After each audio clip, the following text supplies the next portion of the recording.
কবি সুকান্ত ভট্টাচার্যের প্রয়াণ দিবস উপলক্ষে গোপালগঞ্জে শুরু হয়েছে ৩ দিনের সুকান্ত মেলা। কবির পৈতৃক ভিটা উনশিয়া গ্রামে এই মেলার উদ্বোধন করেন সংস্কৃতি মন্ত্রী নিতাই রায়চৌধুরী। বেলুন ও পায়রা উড়িয়ে উদ্বোধনের পর কবির প্রতিকৃতিতে শ্রদ্ধা জানানো হয়। মেলায় বিভিন্ন সাংস্কৃতিক সংগঠনের শিল্পীরা কবির লেখা গান, কবিতা ও নাটক পরিবেশন করেন। তার স্মৃতি ধরে রাখতে বইয়ের পরিধি বাড়ানো ও অডিটোরিয়ামকে সাংস্কৃতিক কেন্দ্র হিসাবে গড়ে তোলার দাবি সংস্কৃতি প্রেমীদের।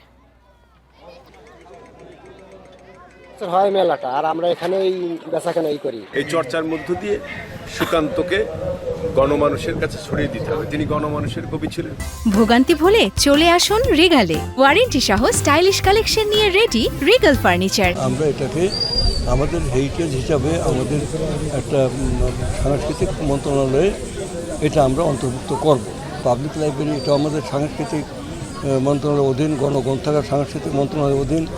এখানে আপনার বিভিন্ন ধরনের খেলাধুলা যেগুলো পুরনো ঐতিহ্য যেটা, সেটা আমরা যেমন নৌকাবাজ, লাঠি খেলা ইত্যাদি, এগুলো আমরা উৎসাহ দিয়ে থাকি।